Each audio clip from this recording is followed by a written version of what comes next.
Hello, everybody, and welcome to the Brett Tippie podcast. I'm here with an old friend of mine, the godfather of Freeride Mountain Bike movies, Christian Beijing. How are you, buddy? I'm doing great. Nice to see you, man. Good to see you too, man. Thanks for coming on the show. It's a privilege. Oh, man. So those that don't know Christian, he is a skier and a snowboarder, mountain biker from Quebec originally, and he was the director and the man behind the curtain, you and Bjorn, that made the first real freeride mountain bike movie, Pulp Traction, and then eventually Kranked. And you did Kranked 1, 2, and 3, and those were the movies that kickstarted the freeride movement in mountain biking and changed the whole sport. And super cool.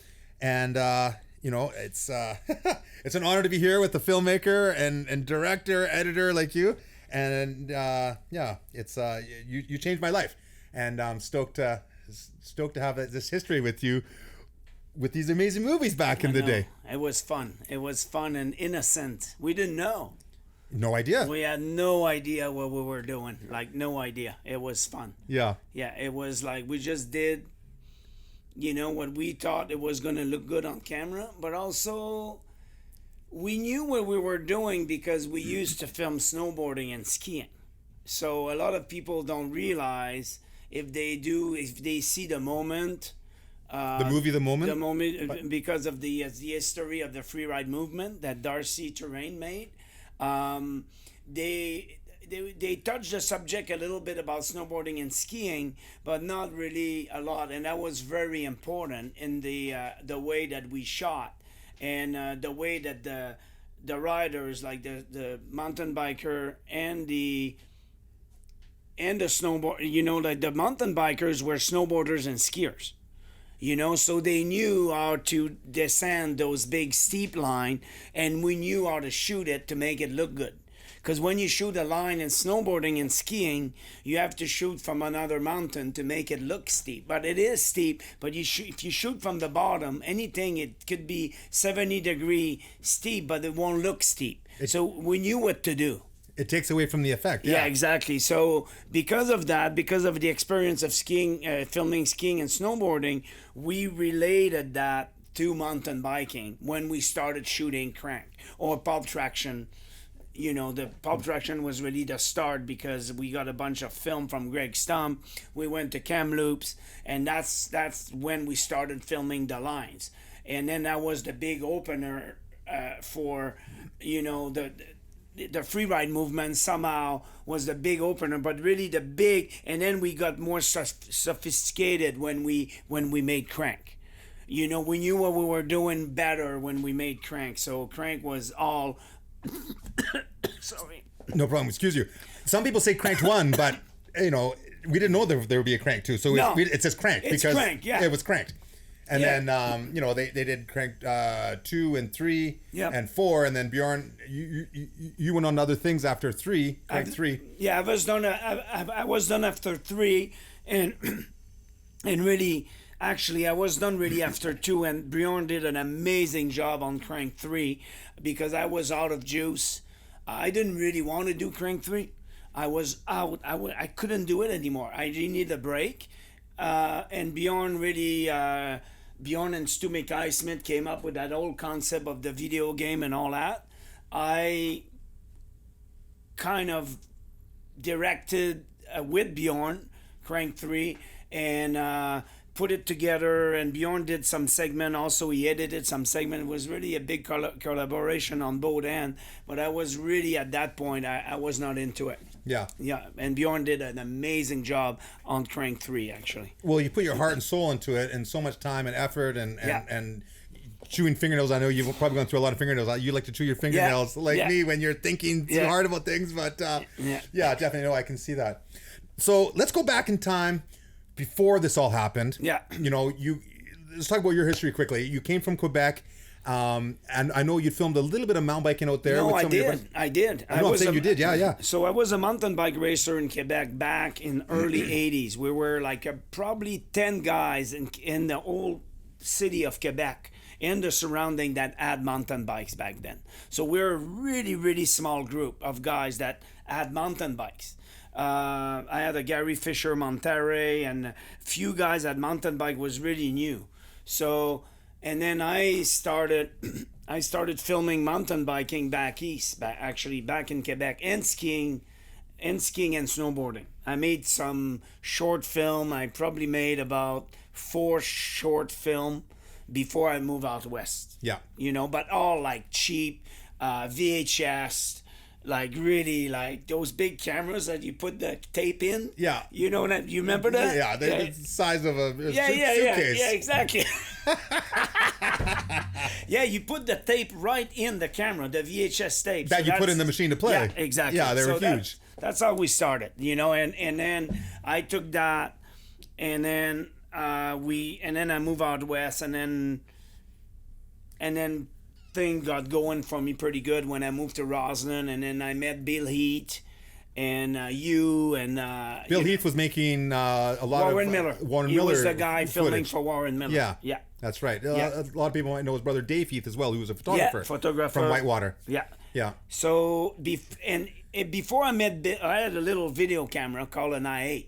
And that's when I met you in 1991 in Rossland. Yeah, and we made Alpine Commando. Yes. And that was my first real kind of introduction to the big world of filmmaking, because it made it to the BAM Film Festival. Yes. You know, and then after Alpine Commando, then I started to hang around with Bill Heath, and he started to show me film camera, you know, and all that. So that was also my kind of introduction to film. Yeah. When I met you in 91, it was at Red Mountain in Rossland. Yeah. And you came up to me in the chairlift line and said, "Hey, you're a pretty good snowboarder. I want to film you. You want to film?" And I'm like, I would love to, sure. Yeah. You know, I'd done a little bit of filming for like the local TV station in Kamloops or whatnot. So I was sold. He said, "Be here tomorrow morning before the first chair. I'll meet you at the front door of the lodge." And so I was there, and you were like, "Hey, you're here 2 minutes early. All right." And then we went filming, and we did some gnarly lines like Couloir 1, Couloir 2, Couloir 3. Oh, yeah, it was awesome. Yeah. Yeah, like Cambodia, some steep trees, very steep trees. Oh, yeah. In red. And you followed me with the camera, skiing with the camera. I know. And that footage actually made it to Alpine Commando. Oh, it did, yeah. Yeah. You remember that? Oh, yeah. I was super happy. Actually, I was wearing dark green. Yeah. Because that's all I had at the time. But I was new to shooting, right? Yeah, I didn't know how to pop in the camera. And I remember you editing with a little machine, 2 little dials. Yeah. Oh my God. You had the high camera with the waterproof yellow case. Yeah. And that enclosed it in. And we had to. It was so. Oh, do you remember we did it together? And Oh, it yeah. was so really, really cheap. Stop, start, record. With tape. Yeah. With tape. Oh yeah, my God. It was crazy. Prehistoric. Yeah, way before anything digital. Way before anything. Yeah, Yes. it was really fun. Actually. Totally. Yeah. So, I was actually after that 91. It was a few years later that I got sponsored by Burton. Yeah. And Adventure Scope, Jacques Rousseau, had hired you to shoot me for the new Burton movie. Yeah. Shadrach, Meshach, Abednego. Yeah. And you came up to Calms to film me with my new Burton boards. Yeah. And it got warm. I know. And the powder went all slushy. Oh no, the condition were awful. And so we're like, what are we gonna do? Yeah. And this is your chance to shoot with film for a movie, you know? I shot before for them. Oh, had you? Yeah. With film? It was my start with Greg Stump. It was my start with Adventure Scope. It was really my big opening to film, and we wanted to prove, you know, like. And then you. I said, I have an idea. Yeah. We'll go into town. You're like, into town? Mm-hmm. And I go, yeah, we're gonna go to the gravel pits. Yeah. And I'll snowboard down the gravel pits. Yeah. And you're like, okay. So we went there, and you know, I did some couloirs, some drops, and you carved it up, some turns with my hard boots, and you filmed it and shot it, and they made it in the movie. Jake Burton from Burton Snowboards said it was his favorite part in that movie. Oh, Jacques was blown away.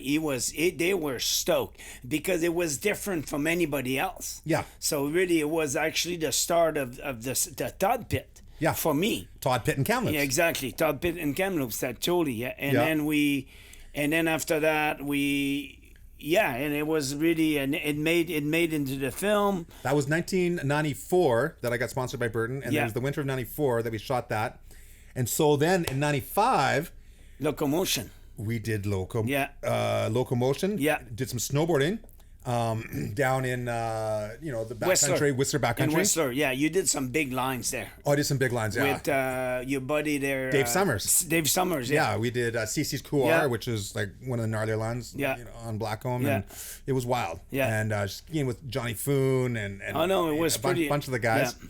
And that was a movie that you made about the railway going through Canada and Rogers going Pass. through the Rogers Pass. Yeah.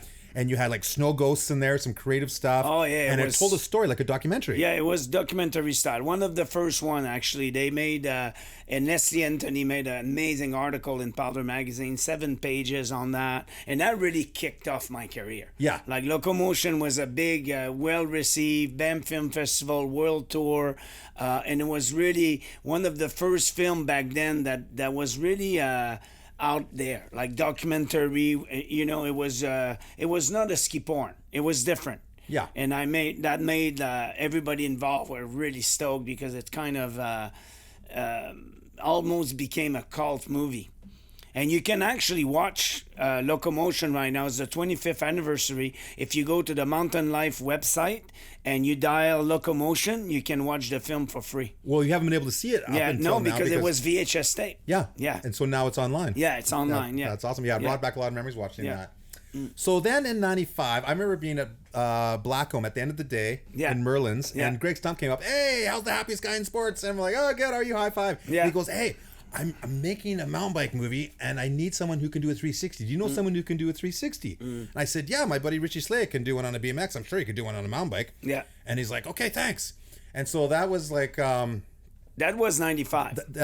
This was in 95. Yeah. And so then I remember being out tree planting, working in the woods, and I heard from somebody down the grapevine that you were coming to town to film Richie Schley do a 360 for a mountain bike movie. And I was like, I have to go and poach that shoot. Richie, he's a BMXer. I'm a mountain biker. I got to poach that shoot. But I was meanwhile in the woods hanging out with two girls. Planting, yeah. And I said to the girls, after a few little romantic smooches with these two girls, I got to go because my ride's leaving to go into town. My vehicle was broken, so I was out there with no vehicle and had to get a ride with Craig Olsen into town to poach a shoot the next day. So I said goodbye to the girls, and they said, "What? Where were you going?" And I'm like, "I'm going to be in a mountain bike movie." And they're like, "You are?" And I'm like, "Yeah." So the next day, Richie went and did the 360. He stomped it for you. You filmed it. Yep. And then we hung out and we partied a bit, and I think we had a few cans of beer and whatnot. And then he went to do the 360 again, and he got off axis, and he face planted into the ground. Yeah. And turns out the first shot of him sticking it was soft, out of focus. Yeah. And so they only used the shot of him face planting. Yeah. Didn't even let go of the handlebars. Anyways, I felt bad for that. Anyway, so then I was like, okay, that was cool. Like, I want to show you something. And you're like, okay. And I go, come with me. We're going to go do some steeps. And so Craig Olsen and I took you guys to the Valley View Skating Arena where the Kamloops Bike Park is now. And we rode some steeps, and Richie was like, okay, I'll try this too. And Craig Olsen was like ahead of the game back then, pretty much, from most riders that I ever saw. Yeah. And he was doing some drops, and I was riding steeps, and I remember riding a line where I was like, oh boy, I kind of took a left line. It was a kind of a new line, and I got going so fast, and I had a bucking bronco ride down the thing, hung on, and it made it into the opening shot of the segment of that movie. And we ended up riding a bunch of steeps and kind of jamming all together. And that was, I think, kind of like the birthplace of freeride mountain biking, being captured on camera. That was really the first time. That was the moment. And that's why that Greg Stump, he didn't know anything about mountain biking. Nothing. He was a skier. He was a bump skier originally. That's why he sent me to film mountain biking, because he saw something that I made before. But when he got the footage, he didn't know what to expect. He was doing a film for Specialized Bike, and he doesn't know anything about mountain biking, but he's very creative, and that's why they hired him. And the footage he's gotten from other people was race footage, or like cross country. Yeah. So when he saw that, because coming from Blizzard of Oz and extreme skiing, wicked ski movies. And he saw what we did about very comparable to what he did with Blizzard of Oz. So for him, it was extreme mountain biking. So he got very creative and he put some Beastie Boys in there. I mean, he really went to town. And our footage made 70% of the film. Yeah. You know, we made his film. Yeah. You know, and that was really the start of the that was the first real free riding in any mountain bike movie, because there wasn't any mountain bike movies out there. Not like that. And going off piste and going like not on trails, and so it got really steep heated. and rowdy. Yeah, it was jumps. Yeah, it got heated too by the Sierra Club of, you know, it got pretty heated. People hated it because we were riding off trail. Yeah. That's not what you did mountain biking. You stayed on the trails. Yeah. And you know, and we're like just hanging it out there and crashing and trying it again and just running through like everything in our way. And that was the moment. Yeah, I think it was the moment of extreme mountain biking. Yeah. Yeah. And then it got more sophisticated when we did Crank too. When we did Crank. So when we did Pulp Traction, and Bjorn and I went, wow, you know, that's gonna take off. But nobody's seen Pulp Traction because it was not really specialized. Didn't want to distribute it because there was too much controversy in the footage, so they didn't really. Specialized was the sponsor of the film, and they wanted all the extreme free riding footage, off trail footage, taken out. I know, but you could, and Greg never did it. So basically, the film was not seen. A lot of people never seen Pulp Traction. It's like a cult classic. Yeah, and then from there we went, well, let's make our own mountain bike movie about all that. Let's forget about But that wasn't until '97. In '96, you made a multi-sport film called Tao of Riding. Yeah, I got the tape here. Oh, do you? I got the tape cover. Yeah. So that had like skiing, snowboarding, like surfing. Yeah, everything. Skateboarding, BMX, and you going with the board, you know, like you and on the sandboard. Yeah, gravel boarding. All kind of thing. Yeah. And then we had a little more free riding than that. Yeah, there was free riding in there. Yeah. Yep, carving turns. But really, you know, like good, but not as rowdy as Crank. Crank people were everything went to the next level at every Crank. year. Every year things exactly. just got better and crazier. Yeah. So Tao of Riding happened in '96. Yeah. Or Pulp Traction in '95. Yeah. Tao of Riding in '96. Yeah. And then in '97, you and Bjorn had gotten some money out of Bike Magazine to make a little TV show called Wheels of Freedom. Called Freewheeling in British Columbia. Freewheeling in British Columbia. Yeah. Bike Magazine TV. A TV show. Basically. Yeah. And so you started cruising around, and is that when you got the bus? Yeah. You had the purple bus? The idea was to go with the bus and go all around BC and shoot the scene in BC. Yeah. You know, Kamloops, Keremias, Whistler, Rossland. We did a good segment in Rossland. Trail. The stuff in Trail was just out of this world. Yeah. And they did a good show, good TV show. But the deal we had said, okay, we won't charge you to shoot the TV show, but we can own all the footage. Yes. So that was the deal that made it. So basically, the first Crank was made by a deal that Bjorn made with Bike Magazine, saying, hey, we're going to do all this for you guys. Don't pay us, but give us the footage. Because we're going to make our own film. And there's a lot of stuff in the TV show they never used. Oh, yeah. It was too much for them. It was like it's a half-hour TV show. Yeah. But then they have to have room for commercials. So the show was only 22 minutes of riding. A lot of talking. You know, there was that girl talking to. Stand-up. Yeah. Penny Davidson. Yeah, exactly. Yeah, ex-racer. Yeah. So now you're going around and you're filming these free riders. Yeah. You know, there was Dave Swetland and Chris Lawrence from the Kootenays. Yeah. Me and Richie from Callants, although we were living in Whistler at that point. Wade Simmons and Aaron Knowles. And also Dustin Adams. Canadian downhill champ. Yeah. And Craig Olson. Yeah. No, not in Kranked. That was Pulp Traction he was in. Yeah, he wasn't in. He was in one of the Crank films, but not that one. Crank 2, yeah. And it was also a couple of Dustin Adams was in there. You know what? I don't. Chris Colbeck was in there. Chris did a couple. Yeah, he was Canadian downhill champ as well. Yeah. So crossover racers. Yeah, and I don't remember all the names, but the North Shore. Johnny Smoke was Johnny in the Smoke North had a Shore. little flash. Was Karis in there? Karis Evans. She was in there. She was in. Right on Seymour. Yeah, I think she was in Kranked. But you know what? But you also had the tape. I got the tape here. And all the names are listed. Yeah. So we can do that at the end. So you had Dustin Adams, who was a Canadian downhill champ. Who did we just say? He's riding into the curve. We just mentioned Chris Colbeck. Yeah. Another Canadian downhill. Also, we had John Tomac. Yeah. And Greg Herbold. Yeah, Greg Herbold and Miles Rockwell. Oh, there was a big segment with those two guys in Colorado, was it? Oh, in Colorado. Was amazing. Yeah. That was awesome. It was really good. Yeah. Yeah. So they were fast and flowy, and they weren't on a racetrack. They were free riding. Yeah, they were. You know? Exactly. And showing great bike skills and whatnot.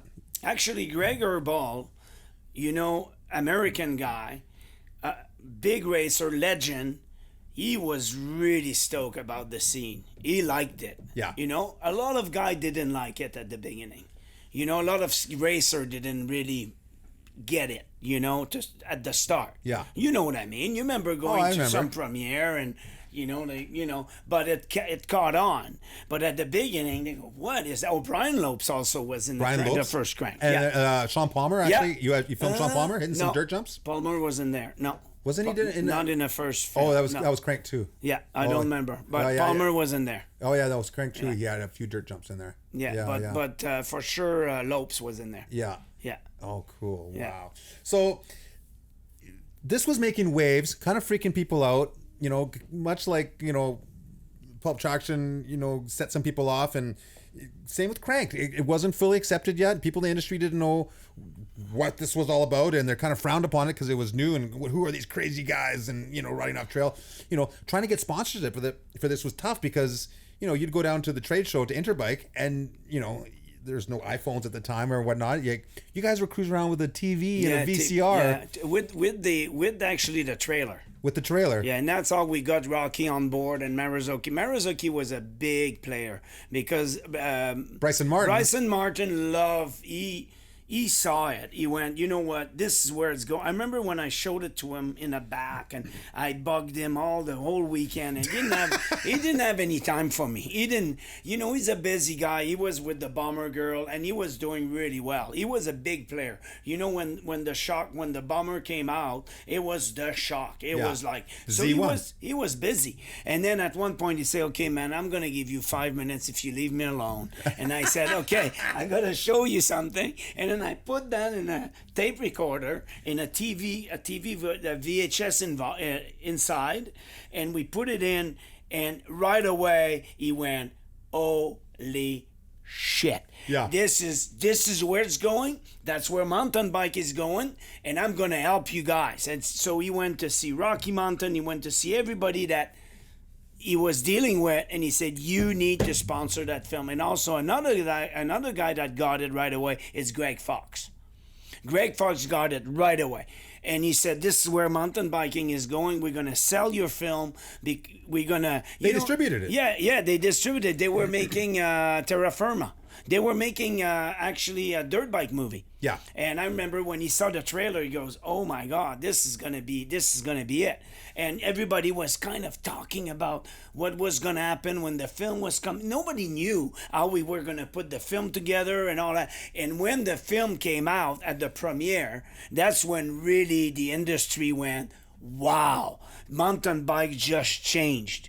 Even Mitchell Scott said it when he was on Richard and Richard. He said, "I was on Richard he wrote it in Bike Magazine." He said, "I was at the premiere." Yeah. He said, "I was at the premiere of Crank, and what we saw, it was the future. That's the future of mountain biking. We just saw it. Yeah. Just a little piece of the iceberg." Yeah. And then it just went, just the tip. Yeah, everywhere the premiere went. We had a premiere in Richard on Richard. We had a premiere the World downtown Vancouver Ski and Snowboard Festival. We had 1,000 people because they had to open play like one room after another. People were just coming in to see the film. It was the frenzy. You remember that? Oh, I remember the Richards on Richards. Yeah. People were lined up down the block and around the corner. Yeah. Like 6-7 wide, filling the whole sidewalk. Yeah. And I don't know how we're going to get all those people in the bar. And we packed that bar way beyond capacity. And you don't see that anymore. You don't. Because, I've never been to a premiere like that. The electricity and the air. And all these hardcore mountain bikers from different places. Yeah. From Deep Cove, from North Van, from Kamloops, and everybody got together, but nobody knew really what to expect. Nobody knew.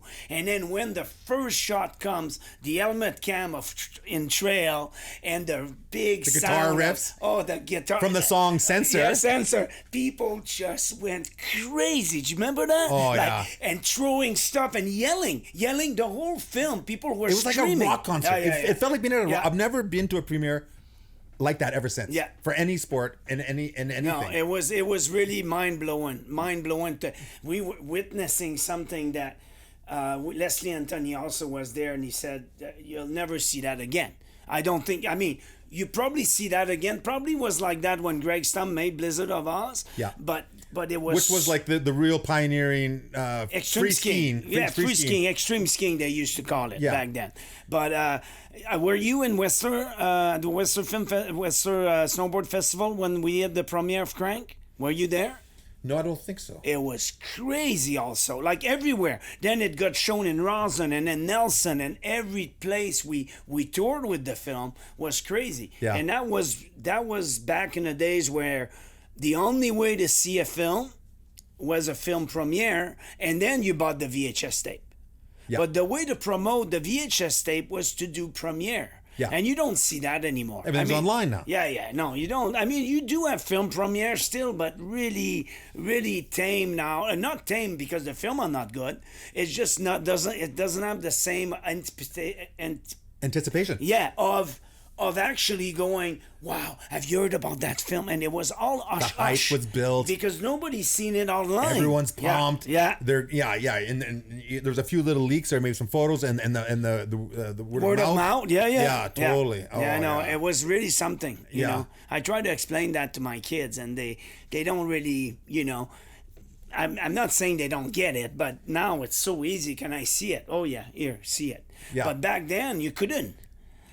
So the Richard on Richard, I agree with you, and that's when we went, Bjorn and I and everybody involved, not just Bjorn and I, but everybody that was involved went, wow, we just scored. This is crazy. This is the happening. Reaction was, do you remember people throwing stuff and yelling? I mean, it was crazy. It was wall to wall, shoulder to shoulder. Yeah. And just like I say, like a rock concert. Yeah. And everybody had their little group. Everybody went in little group. The North Shore, Deep Cove, Whistler people, and Kamloops and Rossland. But at the end, everybody got together. You know what I mean? At the end, everybody respected each other. They respected each other riding, and it was. And I know for a fact that it was pretty different when it was presented at the Sea Otter. Yeah. It was not the same reaction. No, I was there. I was there. Because it was the Americans. Like it was the racing crowd. Yeah. It was different, wasn't it? Oh yeah, it was totally different. I remember being there, and it was held on a bar that was like onto the beach. Yeah. And had the sand pits out front and fire pits and whatnot. And then that day, Palmer and Tomac had done the dual slalom head to head.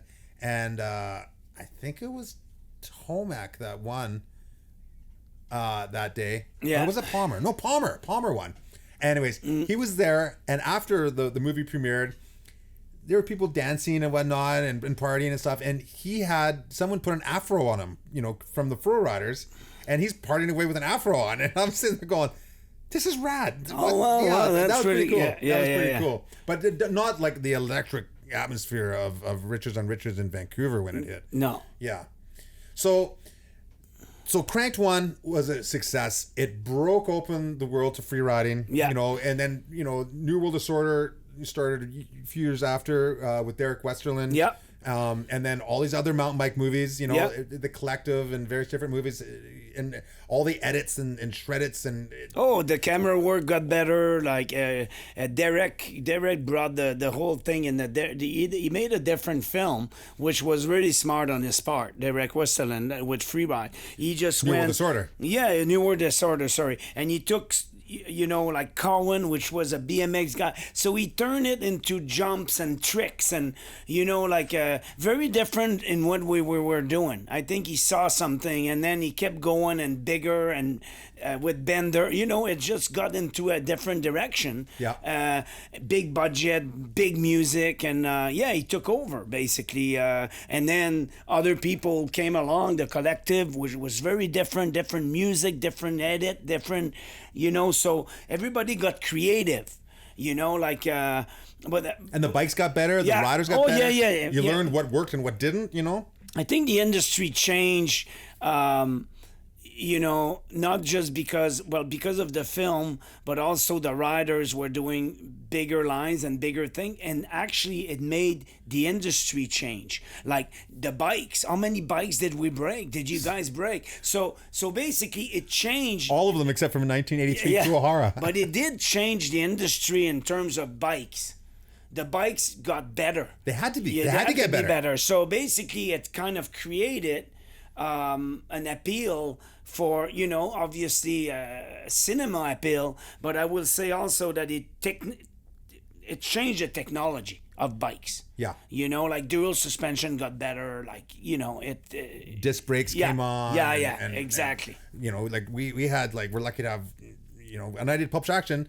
You know, I did some lines on a fully rigid bike with no suspension, front or back. Yeah. You know, cantilever brakes. And then, you know, we had a couple hardtails with front suspension. That was crazy. And then all of a sudden for Kranked, we had rear suspension. I know. And then 4 inches, then 5 inches, and 6, and then, you know, up to like 8 inches for downhill bikes eventually, you know. Our Bender experimented with 10-inch travel bikes. I know, it was pretty crazy. Yeah. But, the bikes had to get better, and they did. And, you know, people learned later on eventually that, you know, you could hit tranny instead of doing plumb drops like we were doing, you know, from a vertical cliff to a landing, that you could hit a landing that was out on a flat spot, you know, like a step down, and you could go bigger that way, you know. And if you packed the landings, you didn't like cartwheel when you hit a soft spot sometimes. And people learned, and people do, right? And well, I think also the influence on other sport. I remember filming guys that were big BMX jumpers, and they basically had a dial, you know, those tranny, because that's what they do, eh? Yeah. And then they took that, and then they went big on big mountains, because now you look, I don't follow anymore too much, but what I know is when you go to Crankworks or when you go to, you see, you know, Seminok and all those kids now, they really have a strong jump background, like BMX background. Yeah. And they're great rider. They can ride anything, you know, steep, whatever. But in the air, they bring that in the air, and I think it's really, I think BMX had a huge also influence on what mountain bike is now. Yeah. You know. You agree? I totally agree. Yeah, they have that pop, that air awareness, and just that natural style. Yeah. Now, the first BMXer that really, you know, came on the scene was Richie Schley. Yeah, and he was you know, an elementary school buddy of mine and high school buddy. Yeah, and then, you know, we skied together. I snowboarded, he skied. But he was a Canadian BMX champion. Yeah, and he had that nice style and pop. You know, and even in Pulp Traction in '95. Oh little Schlabel tops. You know, like a partial tabletop. Yeah. And, you know, I was more of just guts and just rodeo ride, you know, stomper, just you know. And then Richie had that nice flow, and then he really started working a lot of photos because he had that nice style, and he always matched his gloves to his goggles, and everything looked good and pro, and kept his face right in the you know, in the shots and whatnot. Yeah. And I remember thinking, I go, you know what, as more and more BMXers get into this, and dirt bikers, that they're going to like take the sport to a new level, which they did. Yeah. And then, you know, after filming Richie and I in 95 and 96, Wade came in 96, and he was a BMXer. Yeah. And he downhill racer. Downhill, and he did some trials too. Yeah. So Wade had such a strong overall package Yeah. of riding skills that, you know, he complemented, you know, the three of us, the Froriders, which was the world's first professional freeride team. It was.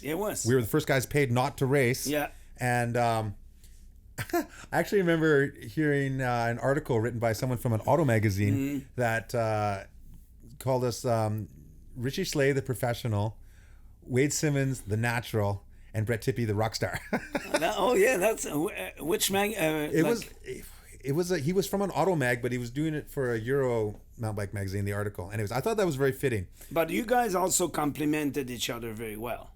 You know what I mean? There was a good team, like in terms of, you guys learn, and again, what people don't get, it's all that stuff. Learning how to get sponsored, learning to have a video segment in a film and all that. That was get photo shoots done. Yeah, that was all. Learn the light. When's the light good? I know what colors to wear.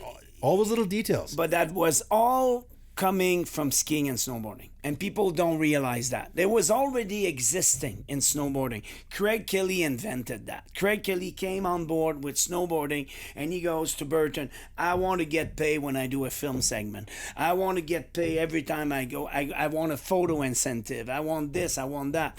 Eric Peyoda and Trevor Peterson had that going at Extreme one point. Skiers. And also Glenn Blake and all that. It was Scott Schmidt. Yeah, it was in the ski industry. It was in the snowboard industry, and I think what Richie brought into that game was learning that was from skiing, you know. And then he goes, well, if skiers get paid for photo, why don't we get paid for photo? Photo incentive. Segment in a movie should be paid by the sponsor that much every time they see the logo and all that. I don't know how you guys worked it out, but that's how you guys got paid, by basically being seen by people, and the front page of a magazine with a Rocky Mountain Bike gave you some money, so yeah, you'd get more for a cover, and then a little less for a double page, and a little less for a single page, and then you'd have like a quarter page, and you'd have a breakdown of prices for how much you would get paid for how much exposure you got. Yeah, exactly. And the more pictures you got, the more money you made. Yeah, exactly. You had a set salary, but then you'd have your photo bonuses as well. Photo incentive. Yeah. I mean, but you're right. It came from skiing. Yeah. It came from snowboarding. Yeah. Like I say, we mentioned Greg Stump's movie Blizzard of Oz. Skiing was so competition and race oriented forever, and his movie, broke it open into free skiing and the adventure, the lifestyle. Yeah. Same with us. Exactly. By mountain biking was Lycra and number plates. Like cross country and downhill and all that. But downhill were on roads back then. Yeah, exactly. It was like the Kamikaze, and even the World Cups were like had dirt road road sections that were sprinting down roads. Yeah, totally. It was also, there was like I saw it happen in dirt biking as well. Like they were racing motocross, and then they had Crusty Demons of Dirt come out. Yeah. Freeriding started happening in that sport. Jumping dunes. I seen it happen in snowboarding. They went from competition with Craig Kelly being world champion, and then starting freeriding. Yeah. And then skiing, Blizzard of Oz. I saw all these sports happen, and I kind of knew that was happening with our sport. Yeah. So we kind of knew what was happening, but didn't know exactly what was happening. But we knew that, it was cool and it was fun. I think every sport at the moment, snowboarding at the moment when Adventure Scope did the movie with Craig Kelly, skiing at that, Crusty Demon of Dirt for motocross, or dirt bike, and Crank for mountain biking. So there was always a film that was the breaking the rule. You know what I mean? Oh, this is where it's happened. And then the precedent center. And then amazing filmmakers came out of that to every sport. Yeah. Like everybody kind of, okay, I'm gonna do it better. Those guys, they did a good job, but we're gonna do it better, which is great. Which I think that's awesome. Awesome to see the the evolution. Like if I look at the movie like Into the Mind, from the Sherpa, you go, oh my gosh, I remember when I was doing my ski movie, and I'm looking at that, and I have so much respect for the how creative those guys are, and the camera work, and obviously, like it's made digital, so you don't have to roll a tons of film and spend that much money, but and also see the footage 3 months later, because you don't know what you got. You can look in the camera right away and see, okay, we got it or we didn't get it. Yeah, we would roll on film and have to send it away to get developed, process and all that, and you didn't know whether you got it until 3 months later, and it's too late if you didn't get it. No, so exactly. there was a lot of pressure back then. Oh yeah, you had to nail it. Yeah. You had to nail the light. You have to, but also, I think that took away also some of the creativity. Because at the end you didn't have the money. After you were really limited also in your in your edit. It was so I don't know say that, but it was not the edit suite that we had was the beginning of digital. Now the boys, they have it's amazing what you can do now in After Effects and all that. We didn't have any of that stuff. It was really basic what Just we trying did. to get the goods. Really basic. Let alone really being too creative with it. And now you look at Freeride Entertainment or Ant Hill and all those companies now, what they produce as real water production. I mean, it's incredible. Yeah. They and they have little miniature GoPros, on the riders. Then what did we have? We had a giant in mountain biking, it was the first helmet camera, POV, and it was like a giant film camera. It was a Gazap, which was like a reconnaissance camera it was from the underside of a plane from the Cold War or something. From the Second World War. So it was a camera that was small little camera that were put behind under the wings of plane. So when they shot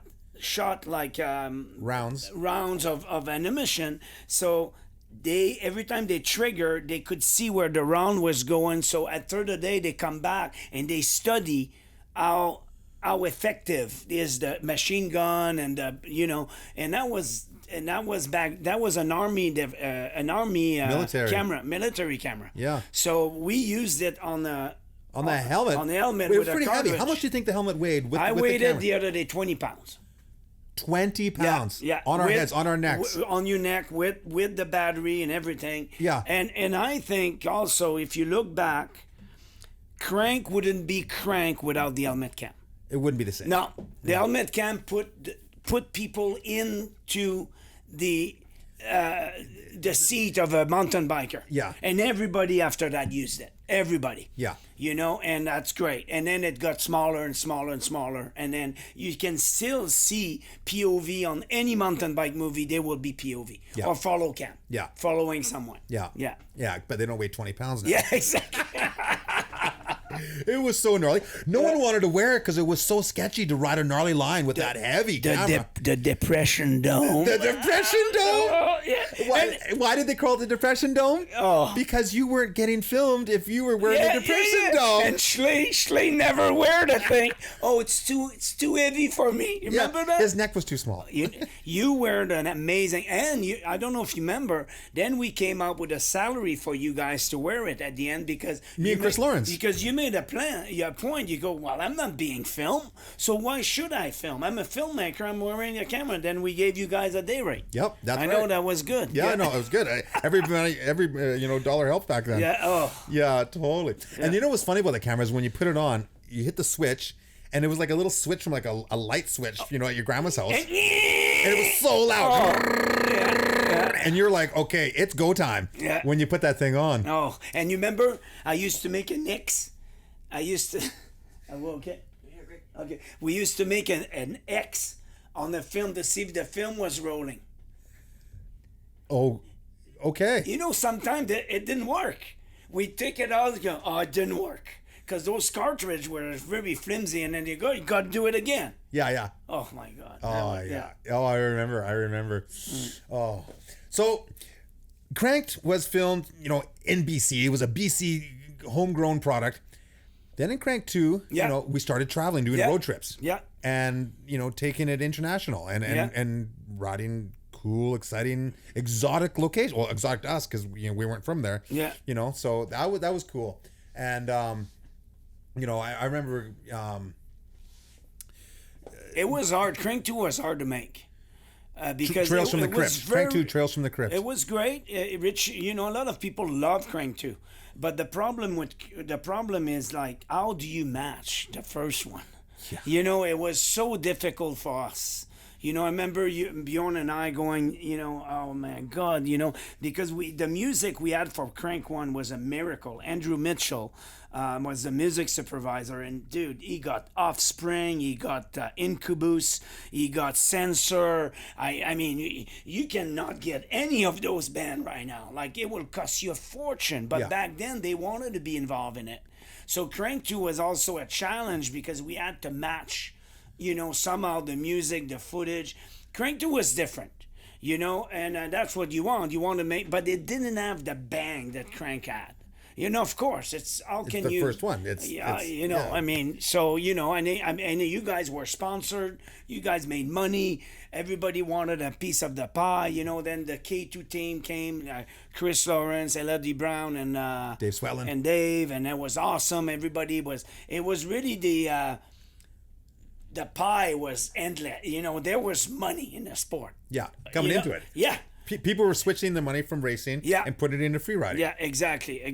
And so it was happening. You know, I remember getting plane tickets, you know, to go places to do shoots and stuff. And I'm like, this is awesome. I don't even remember. Where did we go with Crank to? France? We went to France. Crank 2, yeah. We shot in France.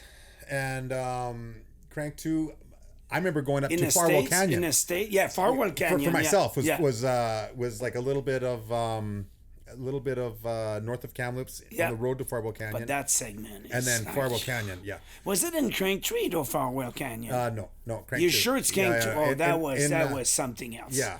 With the music and everything, that was... Well, you know what? No one had ever ridden Farwell Canyon before. I know. And so we got there, and I remember...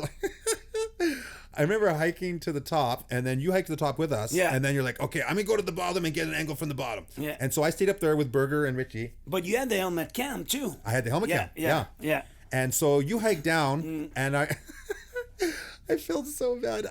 We're hanging out, we're talking, we're waiting for you to hike your way down. It's what, like 600, 700, 800 feet? Oh, yeah. Maybe 1,000 feet? Or no, it's not 1,000 feet, but pretty big slopes, right? Steep. And you hiked your way down to go get another shot from the bottom. We had you on the walkie-talkie, the radio. And then I'm watching and talking to the guys, and then watching, and I see you, and then I'm back talking to the guys. Then I look, and I see you, a little speck way down below, and there was a black spot following you.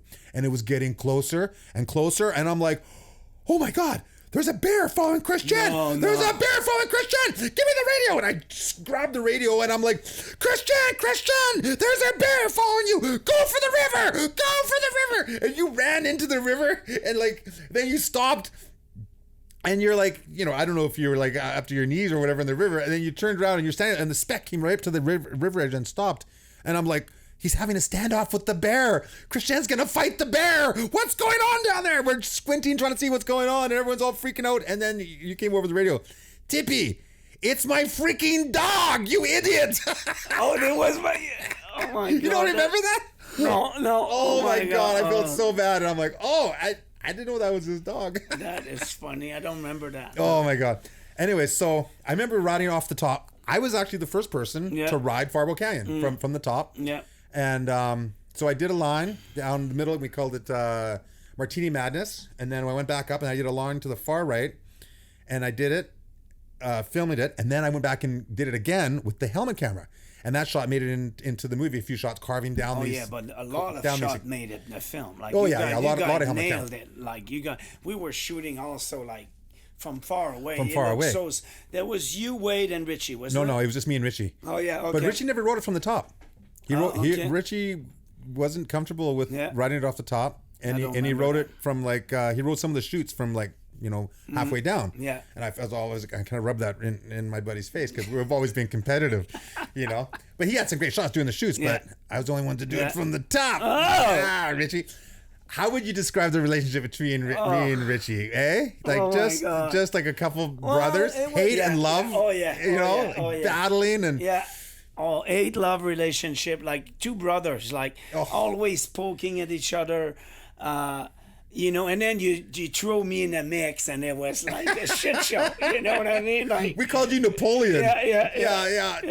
The boss. Tell us what was up. Yeah, it was pretty funny. Actually. And then Wade was super casual. When Wade came on, he was always super chill. Yeah. But then he would rip it, you know, as always, like Wade always does. Yeah. And amazing. Yeah. Okay, so Crank 2, you know, was up in Farwell Canyon, and it's still in a lot of mountain bike movies and edits. They use that place a lot. A lot of people go. Oh yeah, I heard. Yeah, like I saw an article in Mountain Life 2 years ago about Farwell Canyon. Yeah, and beautiful shots. Oh yeah. It's awesome. It's and fun. they mentioned you guys in that article that we were I that's cool. because they saw Farwell Canyon in Kranked too, and they said, "Oh, we always dreamed when we were kids to go there." Yeah, and do what Tippie and Richie and all the crew did there. You know what I mean? Yeah.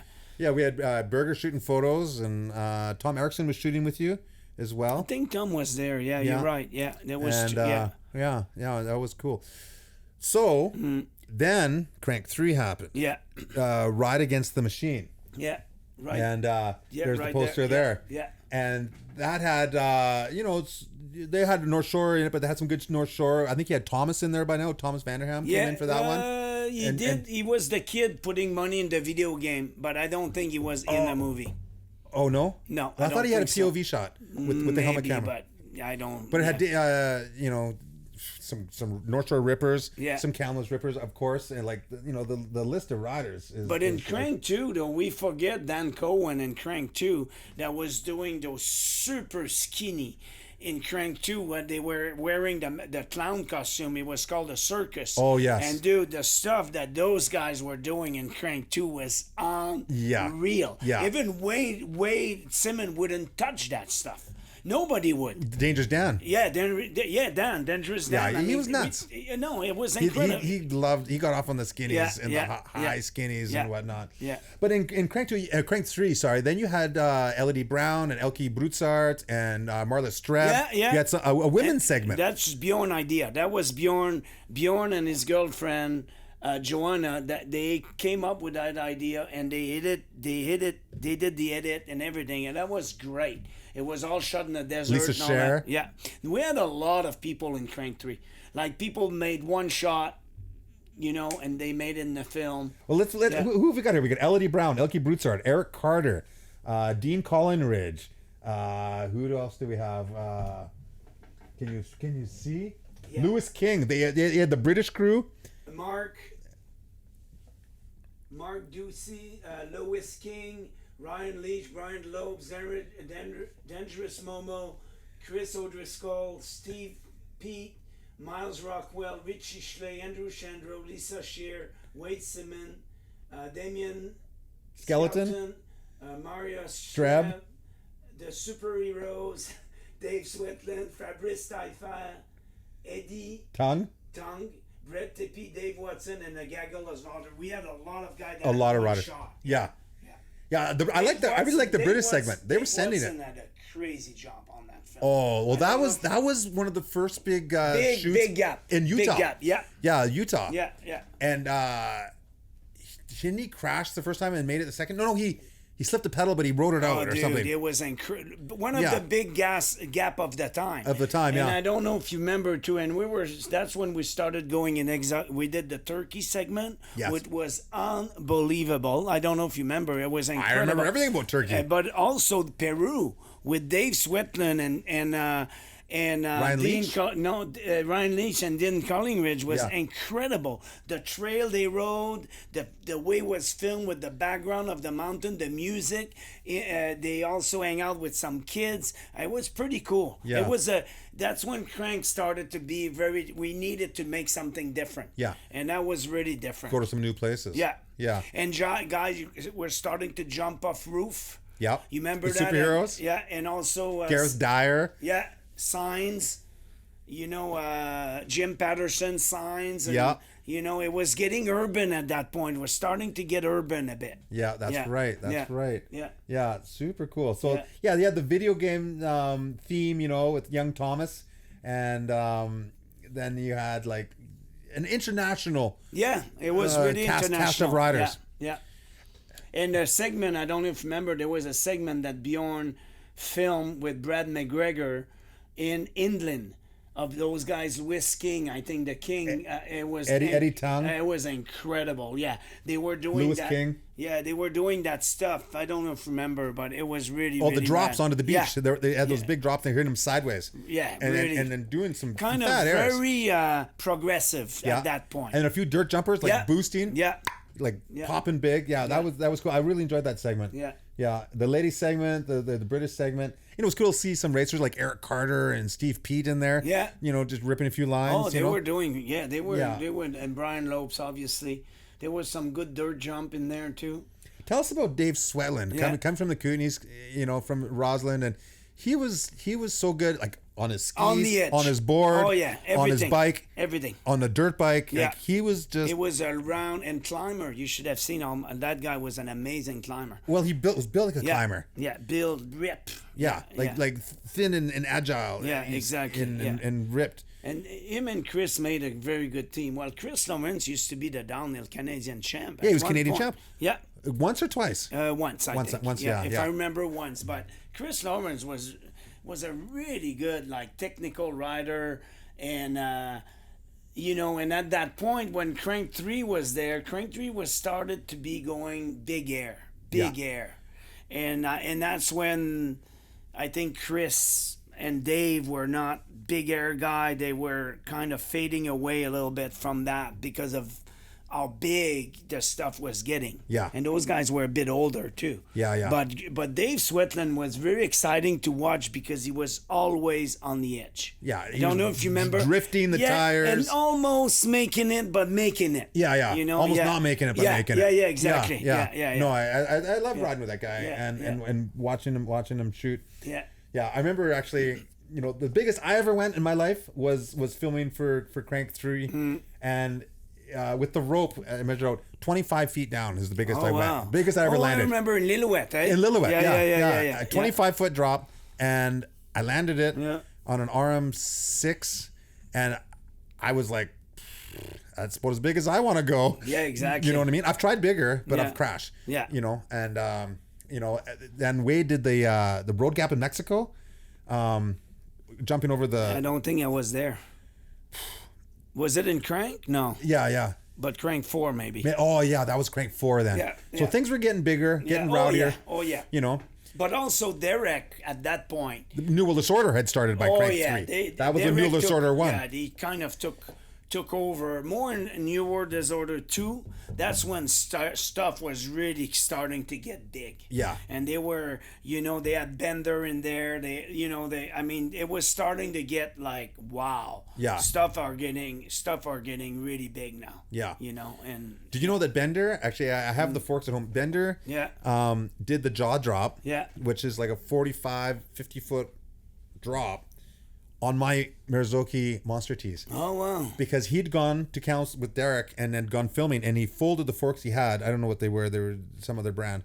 And he couldn't shoot anymore. And he wanted to try this big thing. So I'm like, dude, take my forks off my RM9. And so he took my Monster Tees. Oh, wow. And we looked at the jaw drop, and I looked at it. And I've done a lot of sand drops. I've sandboarded a lot. I looked at it, and I go, dude, it's too flat. Yeah. And it, really flat, eh? Kind of a flat landing, right? And sand and soft, right? Yeah. And I was like, it's too flat, dude.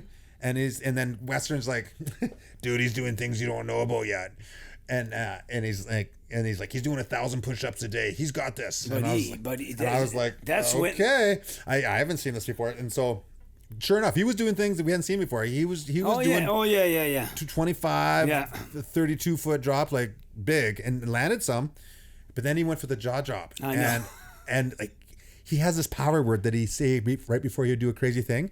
He says, loopy-loo, which is like dropping. That's his power word, loopy-loo. And I heard this loopy-loo, and I filmed, you know, Derek's movie, New World Order 1, the side shot of Bender going off the jaw drop is my footage with my high 8. Okay. Oh, wow. And I go, here he comes. 3, 2, 1, and he dropped the 45, 50 footer. But he cased himself, did he? Well, he landed in a pretty good position on the bike. Oh, okay. And he hit, but then he twisted a little bit with the bars just touch, and then he high-sided, and he flipped off, and he would have rolled down the sandhill, but there was trees on either side of the outrun that he was going to outrun if he had landed it. And he flipped, and he hit his back of his head into a tree, you know, about as big as your calf. Wow. But the tree didn't go straight out of the ground. It grew out of the ground, and for some reason gnarled out and grew along the ground, and then made a 90-degree elbow and went straight up. And he hit his head right in the 90-degree elbow of the tree. I saw the bark taken off it. And he crushed his Fox motocross helmet.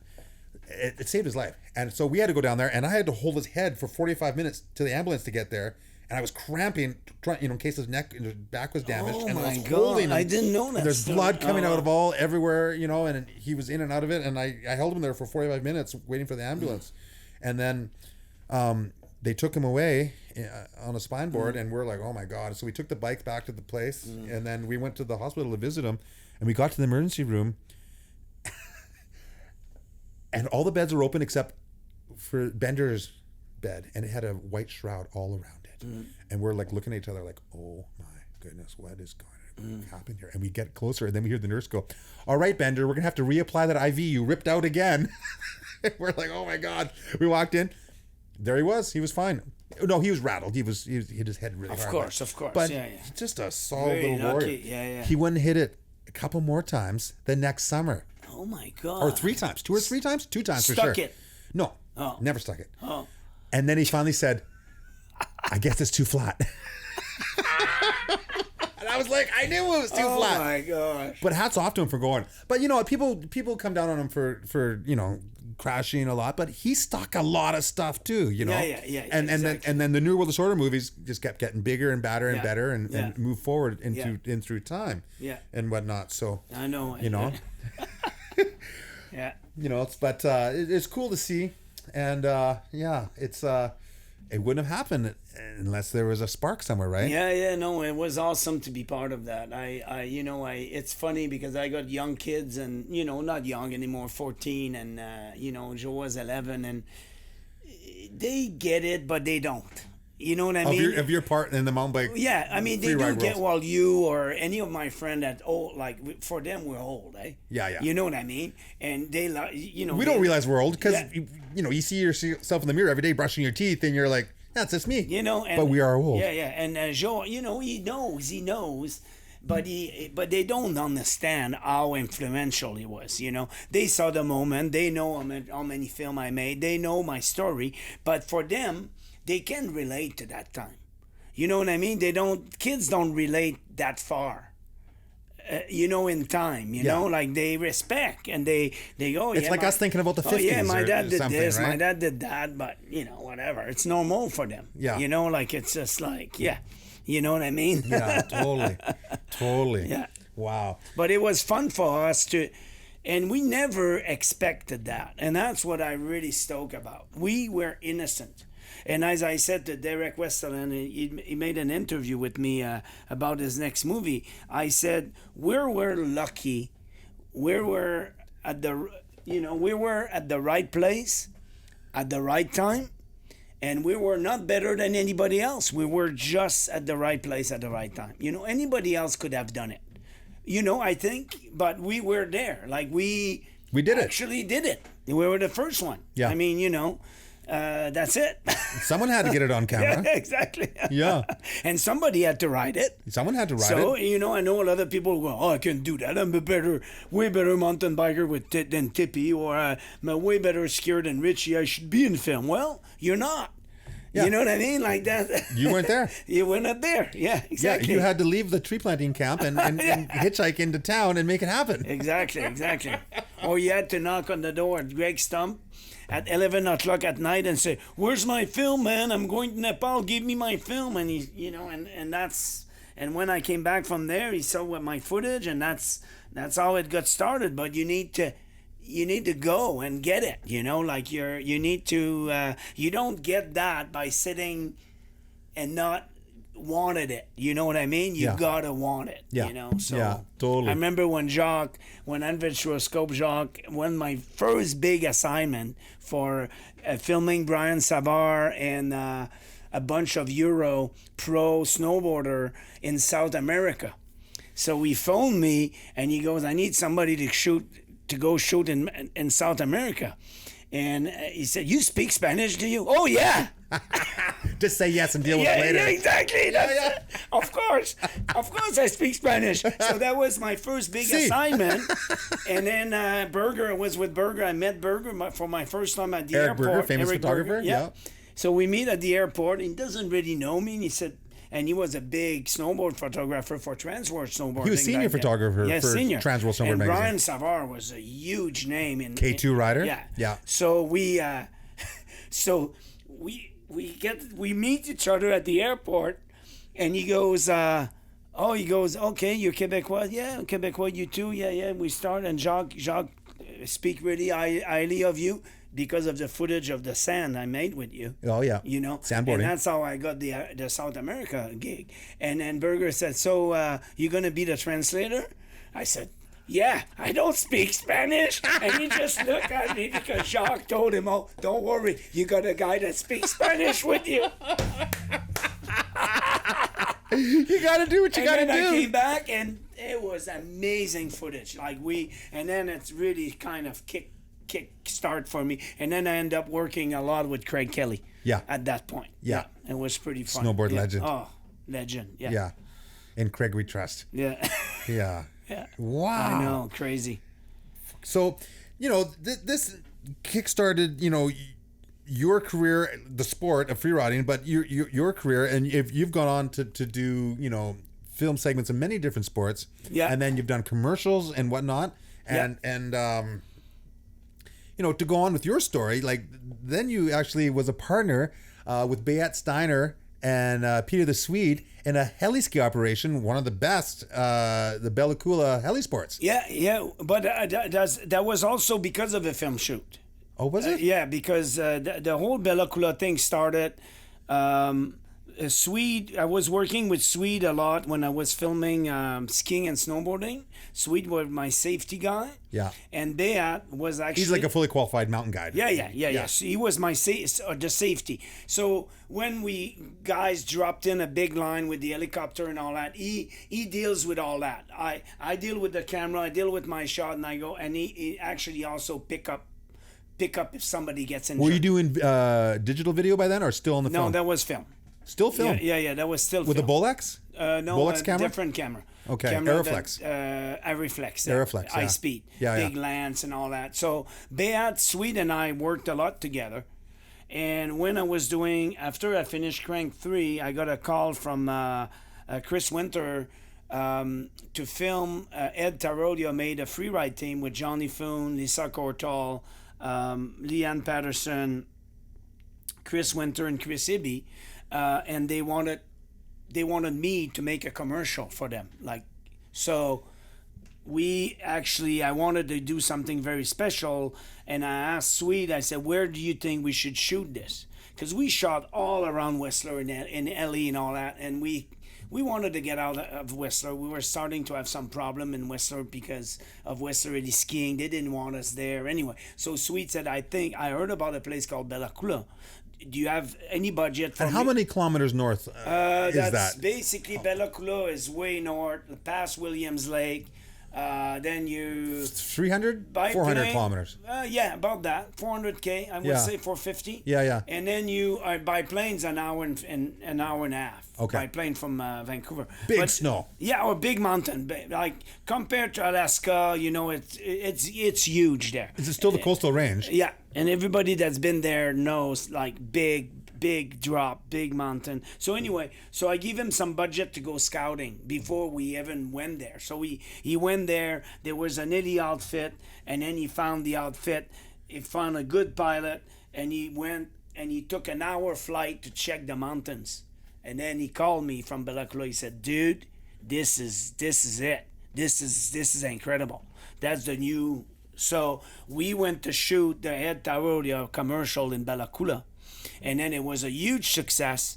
And then we went, wow, we should maybe apply for a tenure to film. So we will have our own private place to film. Because no one had a tenure out there. It was in the middle of nowhere. Yeah, because we were doing stuff for Matchsticks. We were doing stuff for standard film. So we said, let's find a place where nobody's going to bother us. So at the beginning, we asked for a tenure, but our goal was not to run an heli skiing operation. Our goal was to have our place to film. Your own private stash. Yeah, and then shoot. And then it became an heli skiing operation. Okay. And that's how it started. And there's a lodge up there, an existing lodge? There was a fishing lodge that we found, and then we started, made a deal in the winter. It was never open in the winter, so the owner of the lodge winterized the lodge.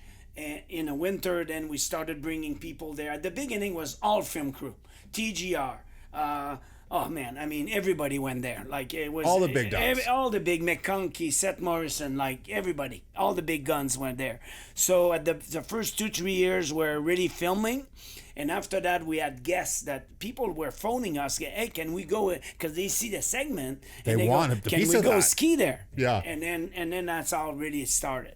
And it's a little bit colder than because it's a little bit north, you know. Yeah. So it was drier snow than typically around Whistler, just a little bit colder. Yeah, pretty similar. Was it? Well, yeah, similar snow. You know, like a really good snowpack. You're right, though, a little drier, but really similar, a coastal snowpack. Still, you know, it would stick well to the skis. Yeah, exactly. But just a little bit drier. Yeah, I heard, exactly. yeah. Exactly. And lots of it. Oh my God. How many deep pow turns did you get there? Oh, we had such a good time. You know, and if you really want to see how deep it is, you can still see the segment, which I think is one of the best ski segment I ever seen, Into the Mind, the Bella Coola segment. Okay. If you ever want to see what Bella Coola is really like, Kai Peterson, JP Auclair, and Callum Petit.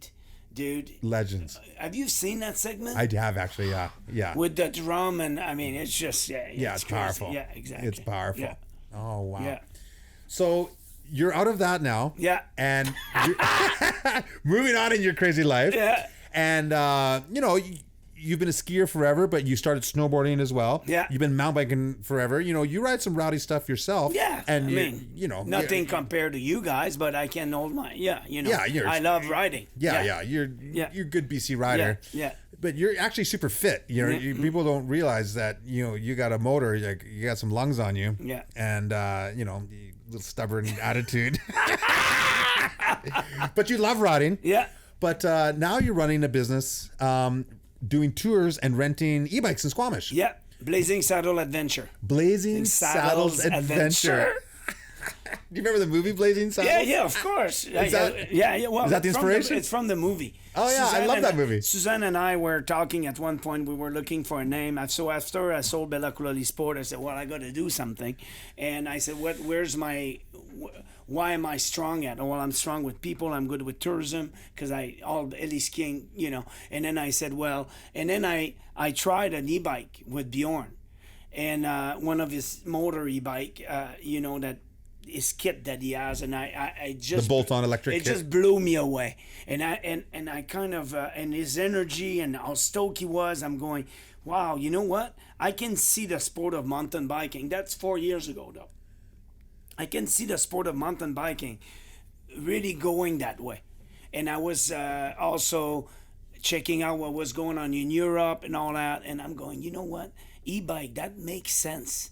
You know, it just makes sense. So I started doing some research and I go, okay, you know what? There was nobody in Squamish at that point that was specializing in renting only e-bike. We don't rent anything else, and doing e-bike tours. So yeah, we started Blazing Saddle Adventure, and now, you know, a lot of people 2 years ago was kind of going, oh, e-bike, and now it's getting more accepted. More and more pro riders that I know ride e-bikes now, and it's changing, you know, and the concept of e-bike now is more accepted, but also it's changing a lot of people's life. People that stop riding because it was really hard. You know, it's hard when you don't have time. You know, when you don't have time to ride. To get that fit to be able to do what you can normally do. Exactly. So now it gets access to a lot of people, and I feel good about that. It feels good to see somebody coming back and being stoked, you know, and you know, it's not about. But you still ride a regular bike. Oh yeah. But I still love going on big mission on an e-bike, putting a battery in the back. They go with Dave cover a lot of Norona. ground. Oh, you cover so much ground. And what I see with e-bikes is where you can go. You know, like you can get off of peace. I call it of peace. So I see bike in the future of a way to escape, like a sled, like a skidoo, you know, like going out sledding. You're going out there, you mountain know? After mountain after mountain. That no matter how fit you are, you couldn't do on a regular bike. Impossible. But you don't have enough time in the day to do that. Like we go for 5-6 hour ride. We switch battery. We just go, and you know what? You come back after a 6-hour ride, and you are done. Your fitness is as good as a regular bike, really. It depends what you put into it. You know what I mean? Yeah, totally. So I will predict that the sport of mountain biking is about to make a big switch again. Like what we did when people were telling us that dual suspension was not going to go anywhere. Do you remember that? Yeah. And we said, no, dual suspension's here to stay. And that's going to be the future of mountain biking. There's always people that are going to be naysayers. Yeah, I can see resistant to change. I can see the same thing with e-biking right now. I think it's going to happen. Yeah. What do you think? I think regular bikes, analog bikes will always be around, of course. Of course. For sure. Nothing wrong with it. But e-bikes are here to stay. Yeah. And you know what? It's opening a bigger demographic to the sport. Yeah. And I think they're just going to get better and lighter, and they're going to be more accepted as they are. In Europe, they're way more accepted. Oh, yeah. In Europe, and now it's coming around here. Well, every like Rossland was not allowing free mountain bike. Now it's allowed. Nelson is the same way. Well, Nelson's always been pretty open. Squamish are incredible. Like it's always been open in Squamish. Whistler is changing a little bit. I think it's going to... At one point, it's like snowboarder. When snowboarder were not even accepted in ski hills. Oh, I remember. So now it's going to be everywhere because who wants to turn down tourist dollar?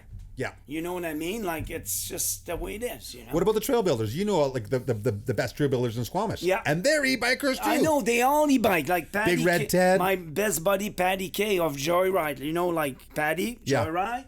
And that's all he has now. He doesn't even have a regular bike anymore. He rides e-bike. Big Red Ted. McFarlane, Gary McFarlane, Jim Harvey, all the best trail builder in Squamish, they all ride e-bike. Yeah. And when you ask them, are e-bike bad for the trail? They build trail and they say no, they're not. It doesn't matter if you ride an e-bike or a normal bike. It doesn't damage the trail more. Yeah. You know what I mean? Anyway, getting excited now. Yeah. The passion. Yes. They feel the Wow. Yeah. So with this amazing life, with this amazing career and different tangents, you know, where do you see yourself? Are you ever going to film again? Is that time over? Are you ever? Yeah, it's over. Yeah, you know what? It's funny because I look at my life. I look at life itself. Because that was everything to you for so long. I know, but it doesn't. You've done it. I see life as a book.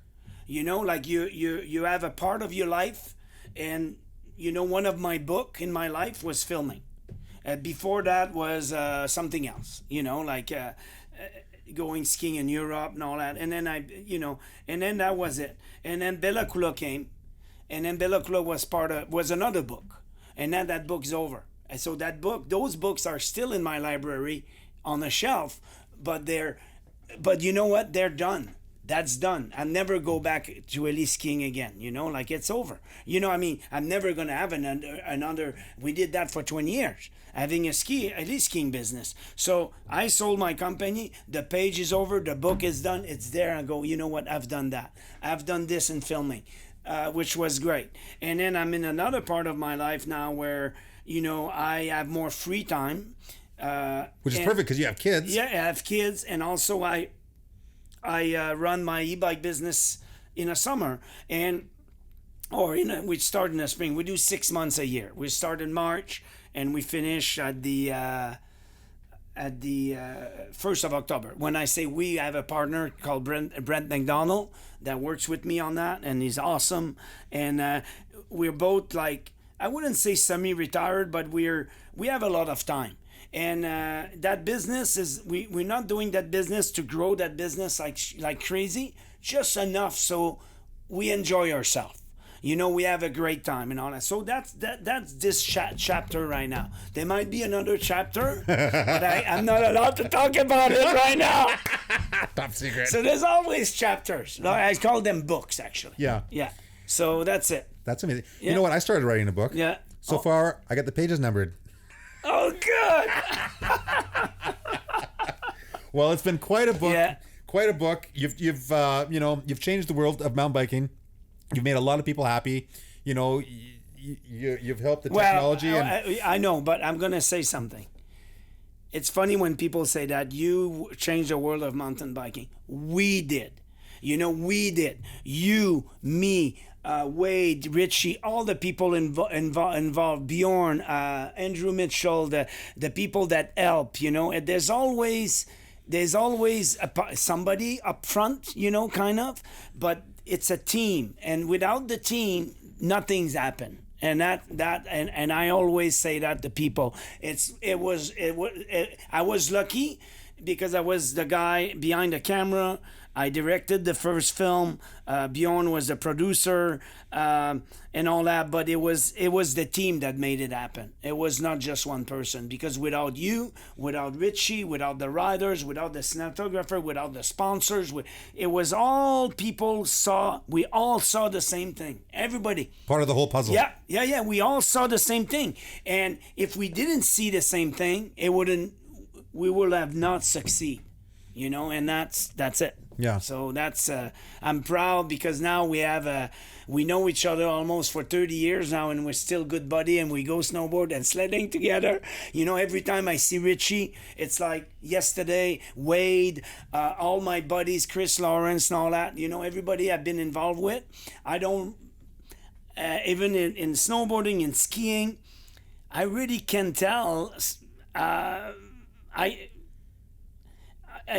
don't have I have nobody that I don't talk to anymore. You know what I mean? I have no regret or nobody that's, I don't really want to see that guy. Don't talk to him anymore. I don't have one person like that in people that I work with. That's a good sign. That's a good sign of a good life. We life. had a great time. Yeah. And that's we had not always got along.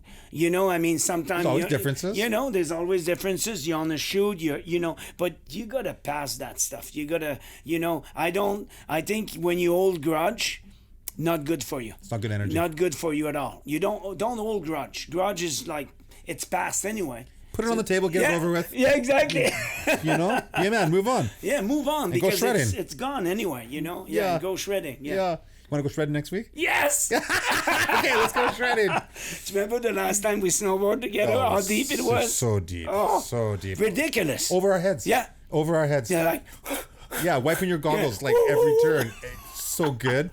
I know. Yeah. I love winter. Yeah. I love biking. I love snowboarding. I love this whole thing. And I gotta say, you sound very humble, and I like to hear that. But meeting you has changed my life. Yeah. And there's a few people that I've met that have guided my path, and you're one of them. And thank you. Yeah, I'm very happy to have lived this life that I have so far, and it's partly to you, that I owe much thanks, and it's been amazing. So, and then all of us have inspired different people as best we can, hopefully, and it just continues on, and the new wave comes on, and that's just life, right? The circle goes on, and here we are in the midst of it, doing it. And I know. Is it amazing though? Like you, I bet you have people that comes to you sometime and they go, "Hey man, really," they kind of shy and they go, "I just wanted to tell you that you inspire me so much. You changed my life," And I have people coming to me like that, said,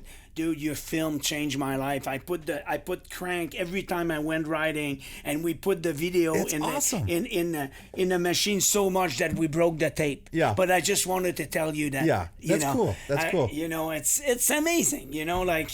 Do you know that inspiration comes from in spirit with? Yeah. That's where the word comes from. Yeah. Can I finish with one story? Of course. So I was with Suzanne, my partner, and we were hiking in Whistler. We were ski touring together, and there was a guy, a ski patrol on top of flute. And he said, "Hey, how you doing?" And we chat with him, and all that. And he looked at me, he said, "I just wanted to tell you that I've seen all your film. Never met the guy in my life. I've seen all your film, and I work now as a ski patrol in Whistler. I left because of one of your movie. I left Ottawa. I came here. I live here now, and you changed my life. I wanted to thank you. And I'm going, wow. And I'm with my wife, you know, and she looks at me, she goes, this is pretty profound. This is pretty amazing. That's cool. You know, and I thanked him and I go, wow, you know, this is awesome. And I'm the reason why he moved out west. Well, not just me, but the movie we made is the reason why he moved, you know, and it was pretty touching, actually. That's super cool. Yeah.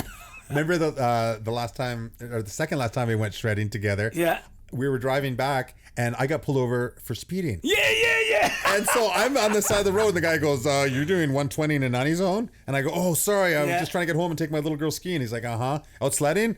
Snowboarding? I'm like, yep. He goes, how was it? And I go, it was awesome. He goes, okay, well, slow it down. I'm like, oh, okay, officer, thank you. And he goes, by the way, I'm a big fan. That's pretty good. Yeah, I was like, woo! Yeah. Thank you, officer. That's funny. Yeah. That's good. Right on. Well, that was some great stories. Good blast of the past. And thanks for coming on the show. Yeah. Christian Beijing. And look forward to shredding with you next week. And say goodbye, everybody. Bye, everybody. And I just hope that we didn't forget anybody, but you know, it's just the way it is. It was not on purpose if we did. Yeah. Okay. Yeah. Thanks a lot to having me. Yeah. It was awesome. Right on. Well, there we go. Okay. The one and only Christian Beijing. Brett Tippie. Tequila tonight. Tomorrow we ride.